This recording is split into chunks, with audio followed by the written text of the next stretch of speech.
चलिए आइए सभी लोग।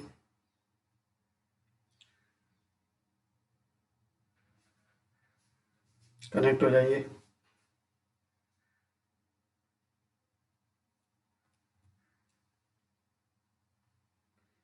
तो ये है हमारा सब्जेक्ट, पावर सिस्टम सेकंड।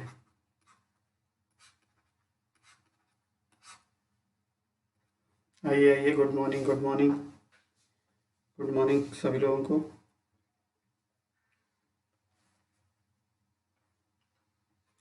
तो आज हम लोग अपना स्टार्ट करने जा रहे हैं पावर सिस्टम सेकंड। ठीक है। तो कल मैंने जैसा कि आपको बताया था कि पावर सिस्टम में आपका क्या सिलेबस है, उस सिलेबस को हमने डिस्कस किया था।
तो ये है हमारा पावर सिस्टम सेकंड। ठीक है। तो आज हम लोग बात करने जा रहे हैं अपने पावर सिस्टम सेकंड की। तो जैसा कि मैंने आपको कल बताया था कि सेकंड में, पावर सिस्टम सेकंड में आपके सिलेबस के बारे में डिस्कस किया था। ठीक है।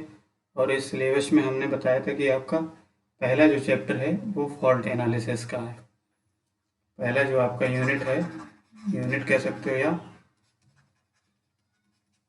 चैप्टर की बात करें तो हमारा ये क्या है, फॉल्ट एनालिसिस।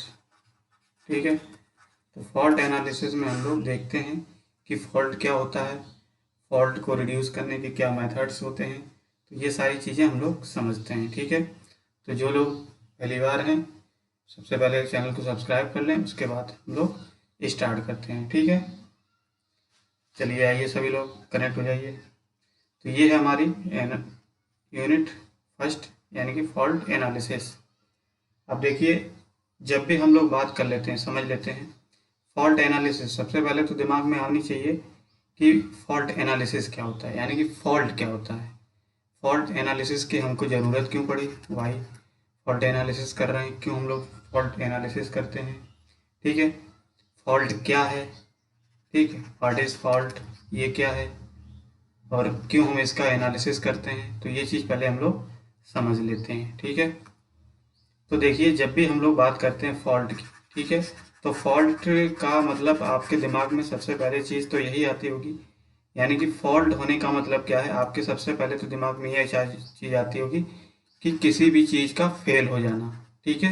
यानी कि फेलर हो जाना, जो भी आपका इंस्ट्रूमेंट हो वो प्रॉपर तरीके से आपका वर्क ना कर पाए। ठीक है। प्रॉपर तरीके से आपका वर्क ना कर पाए, यही आपके दिमाग में आती है चीज़ें, यानी कि आपका जो भी इक्विपमेंट है वो आपका डैमेज हो जाए, आपके दिमाग में यही आता है कि फॉल्ट का मतलब ये है। ठीक है। तो ठीक है, वही चीज़ है, यानी कि फॉल्ट का मतलब ये होता है कि जब हमारी फॉल्ट की कंडीशन आती है, तो फॉल्ट आप एक तरीके से ये समझ सकते हैं कि फॉल्ट क्या है, एक एबनॉर्मल कंडीशन है। ठीक है। क्या है, एक एबनॉर्मल कंडीशन है। और एबनॉर्मल कंडीशन का मतलब क्या है कि आपका जैसे कोई सिस्टम है, उस सिस्टम में आपकी कोई करंट फ्लो हो रही है, वोल्टेज कोई लेवल होगा, हर किसी की एक रेटिंग होती है, उस रेटिंग के अंतर्गत ही आपका आना चाहिए।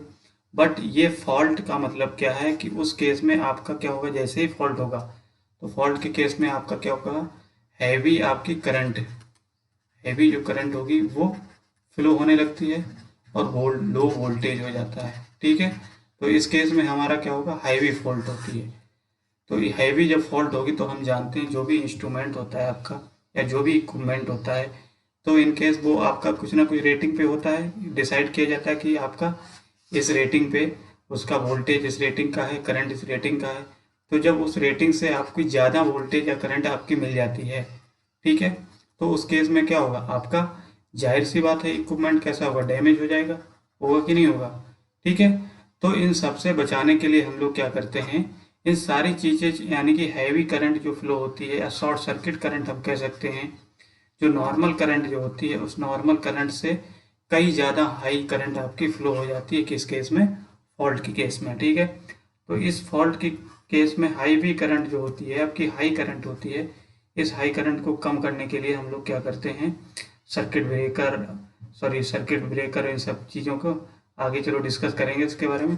तो सबसे पहले तो आप यही समझिए कि फॉल्ट का मतलब क्या होता है कि आपका जो भी इंसुलेशन है वो फेल हो जा रहा है, ठीक है, यानी कि जो भी सिस्टम है आपका फेल हो जा रहा है, तो ये आपका फेलर होता है।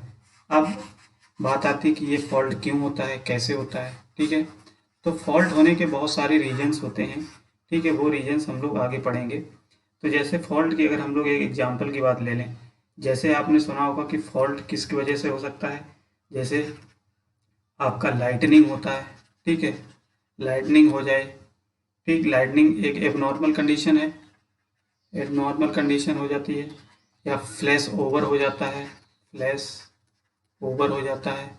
तो फ्लैश ओवर में क्या होता है, वोल्टेज आपका बहुत हाई हो जाता है, उस केस में आपका जो भी इक्विपमेंट लगाया जाता है, जैसे सपोज करिए आपका ये टावर है, ठीक है, टावर के बीच में आपका ये कंडक्टर इस तरीके से लगाए जाते हैं, और कंडक्टर को क्या इंसुलेटर से लगाए जाते हैं सेपरेट करने के लिए कंडक्टर को।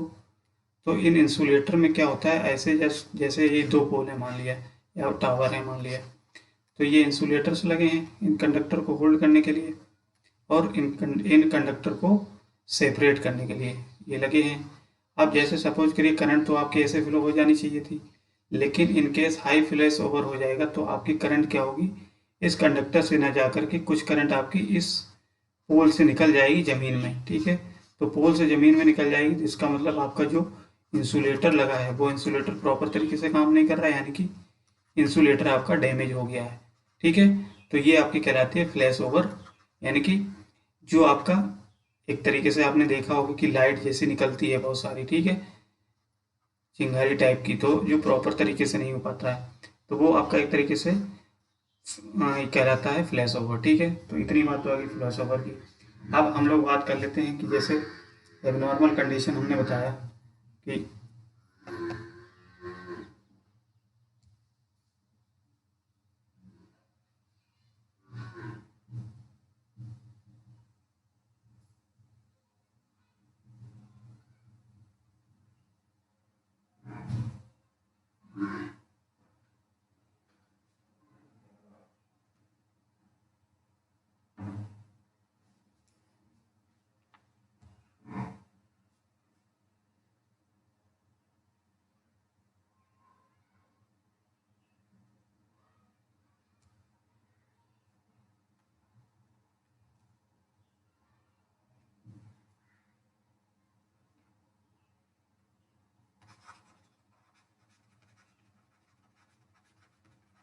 तो फॉल्ट एनालिसिस में अब ये तो हमने बताया कि एबनॉर्मल कंडीशन में अभी हैवी हैवी करंट फ्लो होती है, या लाइटनिंग की वजह से, या कोई और अदर रीजंस होते हैं उसकी वजह से।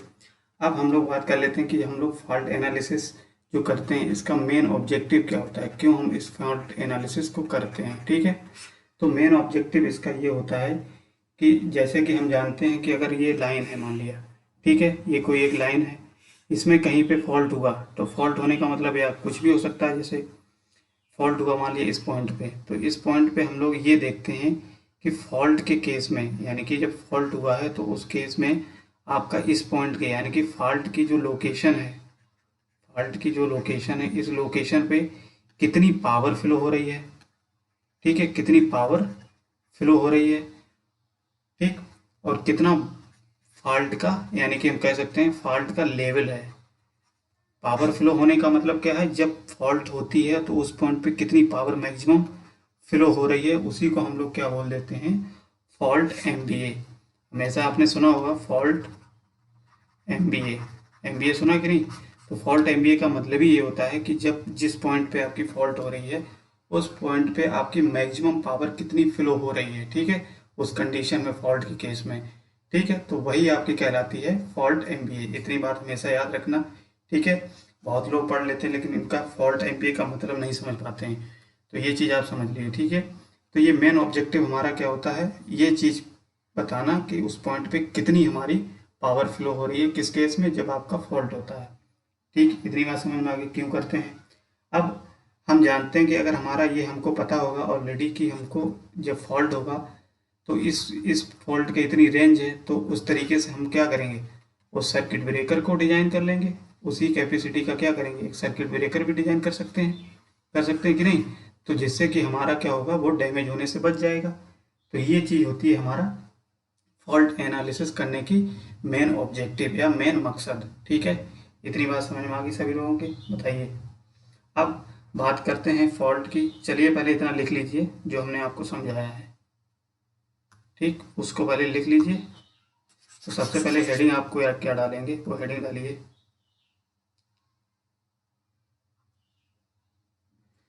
तो सबसे पहले लिखेंगे फॉल्ट एनालिसिस, फॉल्ट एनालिसिस, ये हेडिंग डाल के इसमें लिखेंगे। चलिए हम बोल रहे हैं, आप सब लोग लिखिए। आइए भाई जल्दी जल्दी कनेक्ट हो जाइए। Good morning. तो लिखिए, whenever there is insulation, whenever there is insulation insulation insulation failure of equipment in power system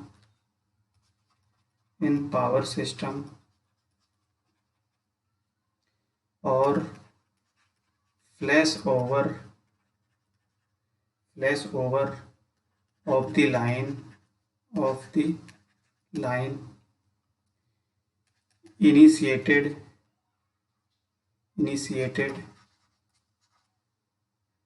by the lighting strokes, stroke, यानी कि हमने क्या बताया, जैसे भी आपके इक्विपमेंट क्या होगा, इंसुलेशन फेलर होता है पावर सिस्टम में, या फ्लैश ओवर होता है लाइन का, ठीक है, तो वो क्या वजह हो सकती है, क्यों इनिशिएट होता है, वाई लाइटनिंग स्ट्रोक, यानी कि जो बिजली आपकी आकाशीय बिजली होती है उसको लाइटनिंग स्ट्रोक बोलते हैं, लाइटनिंग स्ट्रोक। और आगे लिखिए, accidental faulty operation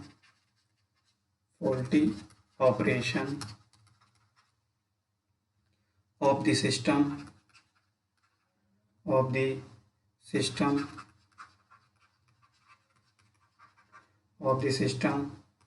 a heavy symmetrical short circuit current, symmetrical short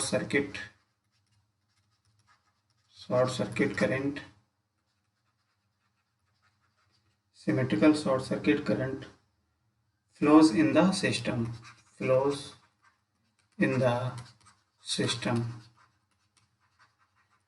ठीक है। इतनी बात समझ में आई। तो हमने क्या बताया, जैसे ही आपकी लाइटनिंग होगा या कोई एक्सीडेंटली फॉल्ट कंडीशन होती है, तो उस केस में क्या हो, एक heavy short circuit current flow होती है आपके सिस्टम में, और ये शॉर्ट सर्किट करंट क्या करती है, जो भी आपका सिस्टम होगा उसको क्या कर देता है, फेल कर देता है, ठीक है, प्रॉपर तरीके से वो वर्क ही नहीं कर पाता है, यानी कि वो जो भी इक्विपमेंट लगा होगा, जो भी आपकी लाइन होगी, वो डैमेज हो जाती है, ठीक है। इतनी बात समझ में आ गई सब लोगों के, बताइए, कमेंट करिए। आगे लिखिए इसमें पैराग्राफ चेंज करके, the system must be protected, the system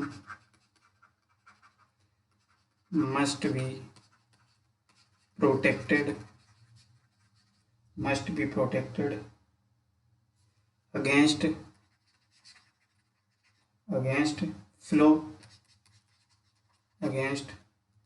flow of that heavy short circuit current, that heavy short circuit current,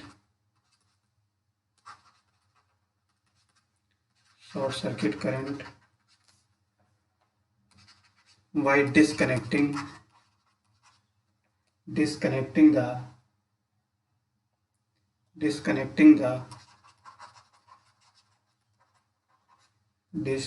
the faulty part, यानी कि जो आपका जहाँ पे फॉल्ट हुई है, ठीक है, faulty part of the system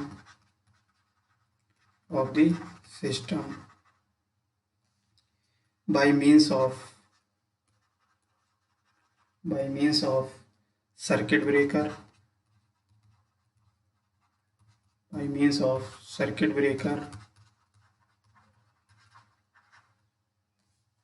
operated by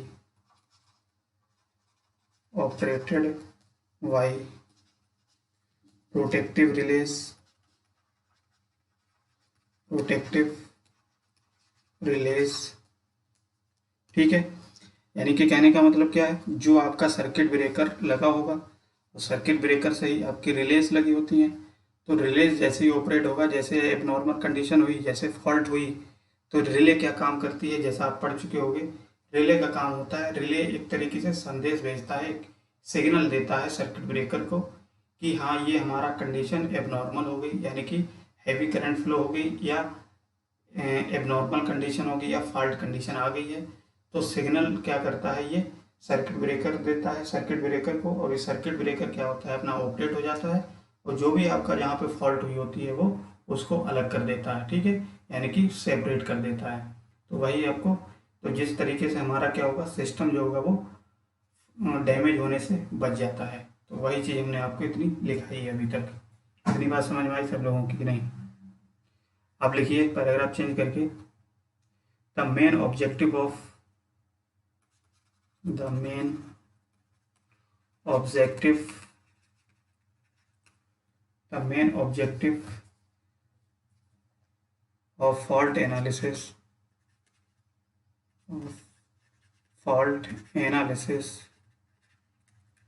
fault analysis is to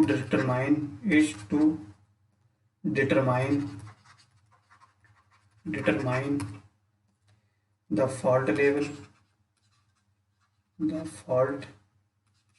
level or the fault MVA at the fault location, ठीक है। यानी कि मेन ऑब्जेक्टिव क्या है हमारा फॉल्ट एनालिसिस का मेन ऑब्जेक्टिव ये होता है कि हमको फॉल्ट के लोकेशन पे कितनी आपकी फॉल्ट एमवीए उस टाइम फ्लो हो रही है, या कितनी पावर आपकी उस सिस्टम में फ्लो हो रही है जब आपका सिस्टम फॉल्ट हो जाता है, ठीक है। या हम इसी को हम फॉल्ट लेवल के नाम से भी जान देते हैं, यानी कि उस फॉल्ट का लेवल क्या है, ठीक है। आप इस तरीके से कह सकते हो कि उसका कितना लेवल है, या फॉल्ट कितनी पावर फ्लो कर रही है वहाँ पे फॉल्ट के केस में, ठीक है। तो मेन ऑब्जेक्टिव हमारा ये होता है फॉल्ट लेवल को या फॉल्ट एमवी को कैलकुलेट करने के लिए, उसकी एनालिसिस करने के लिए हम लोग फॉल्ट का एनालिसिस किया जाता है, ठीक है। अब ये चीज़ हमको फॉल्ट एनालिसिस या फॉल्ट एमवीए पता हो जाएगा, तो उससे हमको आसानी हो जाएगी सर्किट ब्रेकर को डिज़ाइन करने में। उतने हिसाब से हम लोग का जो सर्किट ब्रेकर होगा उसी की कैपेसिटी का बना सकते हैं, ठीक है। तो इसी में आगे लिखिए, this fault MVA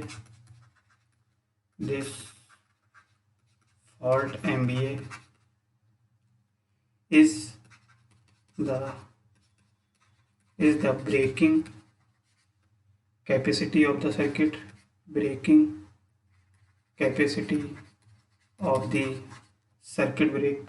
breaker of the circuit breaker that has to be kept at the point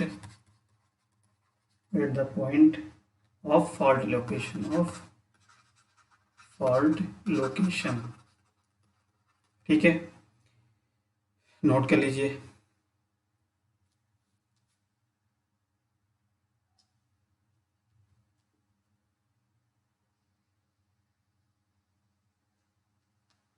तो इतनी बात समझ में आई। ठीक है, मेन मकसद हमारा होता है फॉल्ट लेवल को कैलकुलेट करना। जब फॉल्ट लेवल हमको पता हो जाएगी तो उस केस में हम सर्किट ब्रेकर की कैपेसिटी को भी कैलकुलेट कर लेंगे। ठीक है, तो चलिए इतना हो गया। अब बात कर लेते हैं, ये तो हमने बता दिया कि फॉल्ट क्या होता है, फॉल्ट क्यों करते हैं, ठीक है, और उस फॉल्ट को किस तरीके से रिड्यूस किया जाता है। चलिए इतना हो गया है। अब बात कर लेते हैं कि फॉल्ट कितने टाइप की होती है। ठीक है, तो यहाँ पे लिखिए चाहे टाइप्स ऑफ फॉल्ट, हेडिंग डाल के लिखिए types of fault, fault in A power system, power system डाल लीजिए इस हेडिंग को। सभी लोगों ने डाल लिए। तो देखो फॉल्ट की जब हम लोग बात करते हैं तो बेसिकली आपकी दो टाइप की फॉल्ट होती है। एक क्या होती है, दो टाइप की फॉल्ट हम लोग इसमें पढ़ते हैं, और एक होती है सिमेट्रिकल, सिमेट्रिकल फॉल्ट। ठीक है, दूसरी होती है अनसिमेट्रिकल फॉल्ट, अनसिमेट्रिकल फॉल्ट। तो ये दो टाइप की फॉल्ट होती है, इन्हीं दोनों टाइप को हम लोग पढ़ना है आगे। ठीक, अब बात आती है सिमेट्रिकल जो फॉल्ट होती है, इसको सिमेट्रिकल फॉल्ट क्यों बोलते हैं, अनसिमेट्रिकल फॉल्ट है उसको अनसिमेट्रिकल फॉल्ट क्यों बोलते हैं, इसको समझ लेते हैं। तो देखिए जब भी हम लोग जानते हैं कि जब भी आपकी पावर सिस्टम की बात करते हैं, ठीक है, जितना भी आपका पावर सिस्टम जो आप लोग देखते हैं, ठीक है, वो सारा पावर सिस्टम कैसा होता है, बैलेंस होता है। कैसा, बैलेंस्ड होता है। अब क्या होता है, जैसे ही सपोज करिए कोई फॉल्ट हुई होती है किसी सिस्टम में, तो उस केस में अगर सिस्टम आपका क्या फॉल्ट होने के बाद भी पहले आपका बैलेंस है, और फॉल्ट होने के बाद भी आपका सिस्टम कैसा रहे, यानी कि आफ्टर फॉल्ट, फॉल्ट के बाद भी आफ्टर फॉल्ट भी सिस्टम आपका बैलेंस रहे, तो वो फॉल्ट आपकी कैसे कहलाती है, सिमेट्रिकल फॉल्ट कहलाती है। ठीक है, इतनी बात समझ में आ गई। अब अनसिमेट्रिकल की बात करें तो अनसिमेट्रिकल फॉल्ट वो फॉल्ट होती है कि बैलेंस सिस्टम में अगर फॉल्ट होती है तो वो सिस्टम फॉल्ट होने के बाद, यानी कि आफ्टर, ऐसे लिख सकते हो आफ्टर फॉल्ट, फॉल्ट के बाद क्या होता है, सिस्टम आपका अनबैलेंस हो जाता है, अनबैलेंस्ड हो जाता है। तो जब आपका सिस्टम अनबैलेंस हो जाता है फॉल्ट से पहले और फॉल्ट के, जैसे फॉल्ट से पहले तो आपका क्या होगा, बिफोर फॉल्ट सिस्टम बैलेंस होगा, और फॉल्ट होने के बाद आपका सिस्टम अगर अनबैलेंस हो जाता है तो वो सिस्टम आपका, वो फॉल्ट किस टाइप की होगी, वो अनसिमेट्रिकल फॉल्ट के अंतर्गत आएगी। इतना बेसिक डिफरेंस आप जान लीजिए, क्योंकि ये बहुत लोगों को चीज़ें नहीं पता रहती हैं कि सिमेट्रिकल फॉल्ट क्यों बोलते हैं, अनसिमेट्रिकल फॉल्ट क्यों बोलते हैं। ठीक है, तो हमेशा याद रखना, जब फॉल्ट से पहले भी आपका सिस्टम बैलेंस रहे और फॉल्ट होने के बाद भी सिस्टम अगर बैलेंस रहता है तो आपका सिस्टम वो सिमेट्रिकल फॉल्ट के अंतर्गत आता है। ऐसे ही सिस्टम आपका अगर फॉल्ट से पहले बैलेंस है और जैसे ही फॉल्ट होने के बाद सिस्टम अगर आपका अनबैलेंस हो गया, तो अनबैलेंस के केस में आपका जो फॉल्ट होगा वो अनसिमेट्रिकल फॉल्ट होगा। ठीक है, इतनी बात समझ में आ गई, ये बेसिक डिफरेंस होता है। ठीक, अब बात कर रहे हैं कि हम लोग फॉल्ट में टाइप्स की। ठीक है, तो अनसिमेट्रिकल फॉल्ट के भी टाइप्स होते हैं और सिमेट्रिकल के भी टाइप्स होते हैं। ठीक है, तो सबसे पहले हम लोग बात कर लेते हैं सिमेट्रिकल फॉल्ट की। ठीक है, तो हेडिंग सबसे पहले डालिए आप सिमेट्रिकल फॉल्ट, सिमेट्रिकल फॉल्ट। ठीक, क्या डालेंगे, सिमेट्रिकल फॉल्ट, सिमेट्रिकल फॉल्ट। ठीक, सिमेट्रिकल फॉल्ट हेडिंग डाल के इसमें लिखेंगे, देखिए सिमेट्रिकल जो फॉल्ट होती है बेसिकली आपकी दो टाइप की फॉल्ट होती है। ठीक है, तो ये दो टाइप की मतलब इन द सेंस क्या है, दो कंडीशंस होती हैं, इन दो कंडीशंस को अगर फॉलो करता है तो हमारा सिस्टम वो सिमेट्रिकल फॉल्ट के अंतर्गत आता है। ठीक है, तो जैसे पहली कंडीशन ये है कि आपका अगर तीन फेज, जैसे हम लोग जानते हैं कि आपका थ्री फेज है, मान लिया 1 2 3 आर वाई बी, यही फेज होते हैं थ्री फेज में, हम जानते हैं आर वाई भी, तीन कंडक्टर जा रहे हैं। अब अगर इसमें तीनों फेज में अगर क्या होता है कि तीनों फेज अगर आपको अर्थ से कनेक्ट हो जाएं, ठीक है, यानी कि तीनों फेज जो है आपका टूट के अर्थ से गिर जाए, ये मान लिया अर्थ है, ठीक है, यानी कि ज़मीन है, तीनों अगर टूट के मान लिया जैसे ज़मीन से गिर गए, ये वाला भी गिर गया और ये वाला भी आपका वायर टूट के ज़मीन में गिर गया है, ठीक है, यानी कि अर्थ पे गिर गया है, तो इस केस की फॉल्ट आपकी कहलाती है सिमेट्रिकल फॉल्ट, ठीक है, सिमेट्रिकल फॉल्ट। ठीक, तो एक तो कंडीशन ये हो गई। दूसरी कंडीशन क्या है, तो दूसरी कंडीशन आपकी ये है कि तीनों, जैसे मान लिया तीनों वायर हैं, मान लिया 1 2 3, यानी कि आर वाई वी, तीन फेज हैं, तीनों फेज अगर क्या करें आपके आपस में शॉर्ट सर्किट हो जाए, यानी कि तीनों शॉर्ट सर्किट का मतलब, जैसे सपोज करिए आपने ऐसे कोई जंजीर डाल दी इसके ऊपर, ठीक है, एक साकर सी डाल दी, तो ये तीनों आपके क्या होंगे, शॉर्ट हो जाएंगे, तीनों वायर कि नहीं हो जाएंगे, तीनों वायर जब शॉर्ट हो जाते हैं तो उस केस में हमारा जो सिस्टम जो फॉल्ट कहलाती है वो सिमेट्रिकल फॉल्ट कहलाती है, ठीक है। तो ये मोस्ट इम्पोर्टेंट चीज़ है, हमेशा याद रखना, बहुत लोगों को नहीं पता रहता है। तो दो कंडीशंस आती हैं सिमेट्रिकल में, पहला या तो आपके तीनों वायर जमीन पे छू जाएं या गिर जाएं, दूसरी कंडीशन तीनों वायर में अगर आपके शॉर्ट हो जाए, शॉर्ट होने का क्या होता है, यानी कि बीच में कोई भी आपका वायर से आप टच कर देते हो सारे को, तो आपका वो सिमेट्रिकल फॉल्ट के अंतर्गत आएगा, ठीक। तो अब बात कर लेते हैं कि जो पहली कंडीशन हमने बताई कि तीनों वायर आपके क्या होते हैं ज़मीन में टूट के गिर जाएं, तो ऐसा तो कंडीशन आपका बहुत कम ही होगा, आपने देखा होगा, रेयर केस कभी कभी होता होगा, कभी नहीं। तो इसीलिए हम लोग कहते हैं कि ये जो कंडीशन है थ्री फेज, यानी कि थ्री फेज टू अर्थ, इसको हम लोग बोल देते हैं थ्री फेज टू अर्थ, यानी कि तीनों फेज अर्थ से जुड़ गए आपके। तो ये कंडीशन हमको देखने को मिलती है, बहुत सीवियर नहीं होती है, ये बहुत, मान के चलिए थ्री फेज फॉल्ट भी इसी को हम लोग कह देते हैं, इसीलिए थ्री फेज फॉल्ट, इसी को थ्री फेज फॉल्ट भी कहते हैं। और ये कंडीशन आपको लगभग चांसेस की बात करें तो ये 3% चांसेस होते हैं इसके, ठीक है, ये फॉल्ट बहुत कम होती है, कभी होती ही नहीं है मान लिया, तो इनकेस मान लिया 3% चांसेस होते हैं इस फॉल्ट के होने के, ठीक है। ये चीज़ याद रखना, क्योंकि इंटरव्यू में भी पूछ लेता है और आपको कॉम्पिटिटिव एग्जाम में भी पूछ लेता है कि थ्री फेज फॉल्ट के चांसेस कितने होते हैं, कितने परसेंट चांसेस होते हैं, तो वो कितने होते हैं, मान के चलिए 3% चांसेस होते हैं इसके होने के, चांसेस ऑफ अकरेंस, ठीक है, इतनी बात समझ में आई। अब दूसरी कंडीशन हमने बताई आपको कि तीनों फेज आपके शॉर्ट हो जाएं, ठीक, तो तीनों फेज आपके शॉर्ट होंगे, तो इसमें भी क्या होगा, ये भी कंडीशन बहुत कम ही होगी, ठीक, तो लिख लीजिए इसको ऐसे ही। दूसरा पॉइंट है all the three phase, all the three phase short circuited,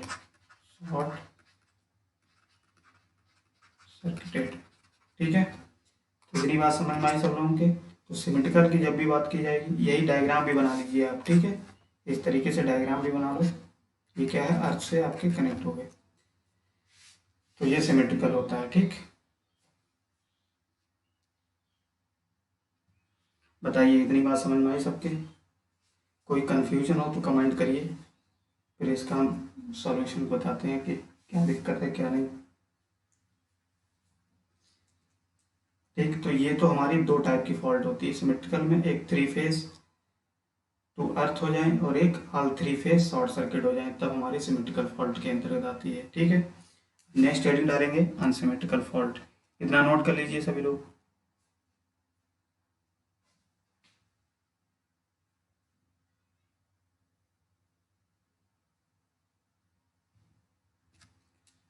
ठीक हो गया। अब बात कर लेते हैं अनसिमेट्रिकल फॉल्ट की, अनसिमेट्रिकल फॉल्ट, ठीक है। तो आपको ज़्यादातर फॉल्ट आपको देखने को मिलती है अनसिमेट्रिकल फॉल्ट, ठीक है। अभी अनसिमेट्रिकल फॉल्ट के टाइप्स क्या क्या होते हैं, तो हमेशा अनसिमेट्रिकल फॉल्ट जो आपको देखने को मिलती है वो तीन कंडीशन में देखने को मिलती है, कब, लिख लीजिए। पहला पहला लिखेंगे आप सिंगल फेज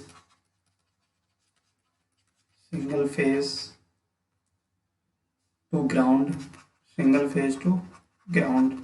अब इसका मतलब क्या है, यानी कि आपका मान लिया ये 3 वायर हैं, ठीक है, इसमें से कोई एक वायर टूट के आपका ज़मीन में गिर जाए, ठीक है, ये मान लिया ज़मीन है, अर्थ है, ठीक है, तो ये कोई 3 में से एक वायर मान लिया सिंगल फेज क्या है, ज़मीन में टूट गिर जाए, तो ये हमारा कहलाता है सिंगल फेज टू ग्राउंड। ठीक, इतनी बात समझ में आ गई।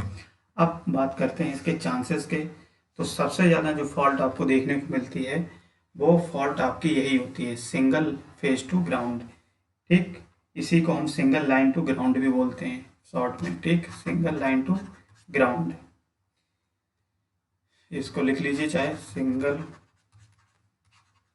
Line to ground fault.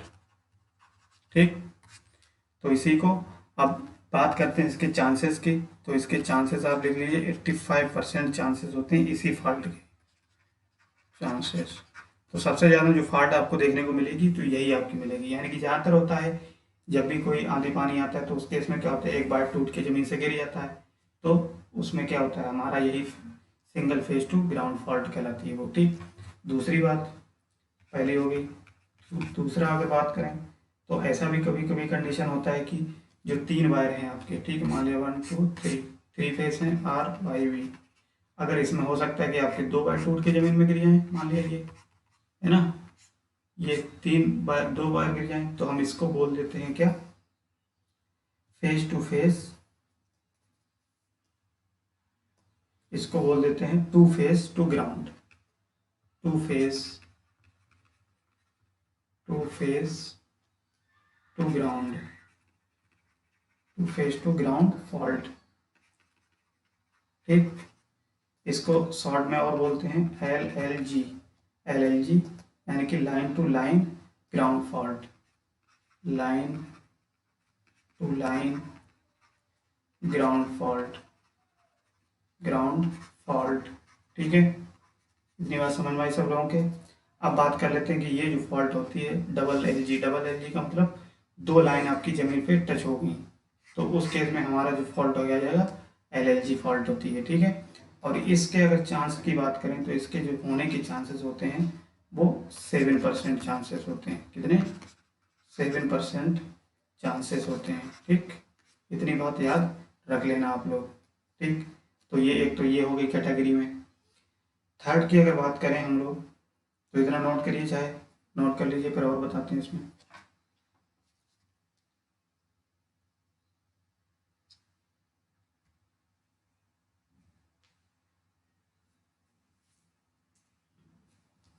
तो थर्ड की अगर हम लोग बात कर लेते हैं कि जैसे आपने देखा होगा कि अब जैसे 3 वायर हैं, तो चलिए इसको हम लोग रफ करके तब बना लेते हैं और अच्छे से थर्ड वाला। तो थर्ड पॉइंट जो है अनसिमेट्रिकल में क्या हो जाएगा, थर्ड जो फॉल्ट होती है वो होती है phase to phase fault, phase to phase fault. ठीक, फेस टू फॉल्ट, इसको शॉर्ट में क्या बोलते हैं, LL या लाइन टू लाइन फॉल्ट, इसको LL या लाइन टू लाइन फॉल्ट। ठीक, ये चीज़ होती है, इसको नोट कर लीजिए। अब इसका मतलब क्या है कि जैसे 3 वायर हैं मान लिया, इसमें में 2 कोई वायर आपके टच हो गए, ठीक है, 2 वायर इस तरीके से टच हो गए, या तो ये हो जा रहा है या तो ये वाले कोई 2 वायर टच हो जाएं, तो उस केस में ये कंडीशन आपकी आती है, यानी कि डबल, या ऐसे कह सकते हो डबल L फॉल्ट। ठीक है, इसको डबल L फॉल्ट कह सकते हैं, यानी कि 2 लाइन आपकी टच हो जाएं आपस में, तो वो फॉल्ट आपकी फेस टू फेस फॉल्ट कहलाती है। बात कर लेते हैं इसके चांसेस की। तो इसके 5% चांसेस होते हैं। ठीक है, इस फॉल्ट के होने के चांसेस कितने होते हैं, 5% होते हैं। ठीक, तो ये सारे थे आपके अनसिमेट्रिकल फॉल्ट के टाइप्स। ठीक है, आपसे पूछ लेगा कि अनसिमेट्रिकल फॉल्ट और सिमेट्रिकल फॉल्ट का डिफरेंस, आपसे ये पूछ लेगा कि फॉल्ट और एग्जाम्पल आपको दे देगा कि LLG फॉल्ट, LL फॉल्ट और ट्रिपल LL फॉल्ट। तो इनमें सिमेट्रिकल फॉल्ट कौन सी है, अनसिमेट्रिकल फॉल्ट कौन सी है, तो ये चीज़ आपको पता होनी चाहिए। ठीक है, तो जब भी हमने क्या बताया ट्रिपल L फॉल्ट हो जाए तो ट्रिपल L का मतलब आपका वही होता है कि 3 फेज फॉल्ट हो जाएगी। 3, इसी को हम लोग 3 फेज फॉल्ट भी कहते हैं। ठीक, इतनी बात समझ में आ गई सब लोगों के, बताइए। इतनी बात अगर समझ में आ गई तो कोई आपको दिक्कत नहीं होगी। तो चलिए आज के लिए हम लोग फिलहाल इतना ही रखते हैं, नेक्स्ट क्लास में और अच्छे से पढ़ेंगे। ठीक, आज इतना ही रखते हैं। जो भी दिक्कत हो, क्यूरी हो, आपको कमेंट सेक्शन में बता दीजिए, उसको एक दिन रिजॉल्व कर लेंगे। ठीक है, तो चलिए फिर आज के लिए बहुत बहुत धन्यवाद सभी लोगों का। जो लोग नए हैं वो चैनल को सब्सक्राइब कर लें और शेयर कर दें। ठीक है, चलिए फिर बाय बाय, थैंक यू।